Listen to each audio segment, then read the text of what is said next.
Yığışdır özünü. Yoxsa nə edəcəksən? Bir şillə də sən vurur, ürəyin soysun. Sənə o qədər nifrət edirəm ki, səni öldürsəm də ürəyim soğumaz mənim. Mən sənə nifrət eləməliyəm. Heç nəyi başa düşmürsən. Mən ona evə sənə görə getmişdim. Bəbirin telefon danışığını eşitmişdim. Anamın ölümü, sonra polisə şikayət elədim. Adam əlini qolunu sallaya-sallaya polisdən çıxdı. Mən oradan nəsə sübut tapmaq üçün. 100 dəfə eşitmişəm bu sözü. Bir dəfə kişi qızı kimi de ki, Qədir, mən vara pula qaçdım. Mən kasıbçılıqdan qaçdım. Bunu de də bir dəfə mənə. Necə axmaq birisən, necə başı boş birisən.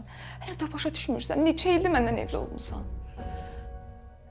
Mənim pulgirliyimi görmüsən? Mən nə vaxt pula meyilli olmuşam? Sən özünə neçə dəfə sənətindən ayrı iş düşüb. Demişəm ki, getmə, sənətindən ayrı düşmə.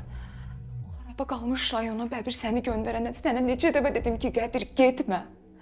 Eşitmədin məni. Əgər Bəbirlə birləşmək niyyətim olsaydı, sənə deyərdim getmə, deyərdim get, qoy əlim qolum rahat açılsın.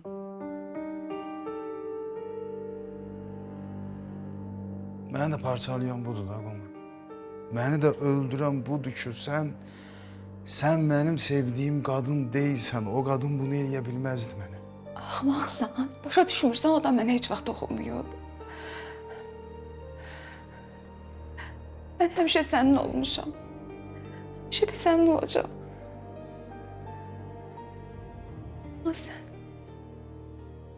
Amma sən getdin o nigarla. Qumru, bu Nigarın adını az çək. Nigarla mənim aramda heç nə olmayıb, Qumru.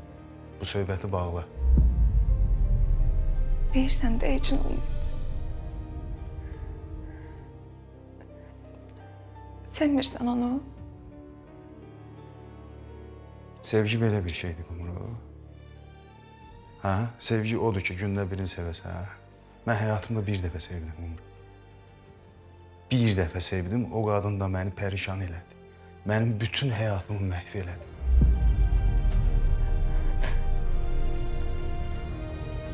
O qadını sevmirsən. Qədir. Qədir, məni sevmirsən.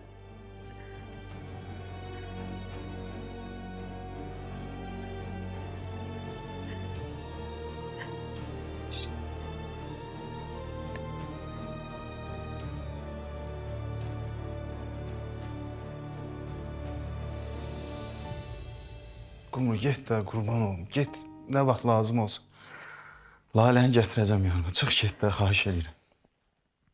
Get də bunu. Bəs mən?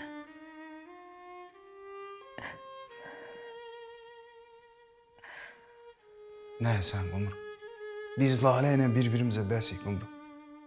Mən qızımla ailə olacağım, sənə ehtiyacımız yoxdur.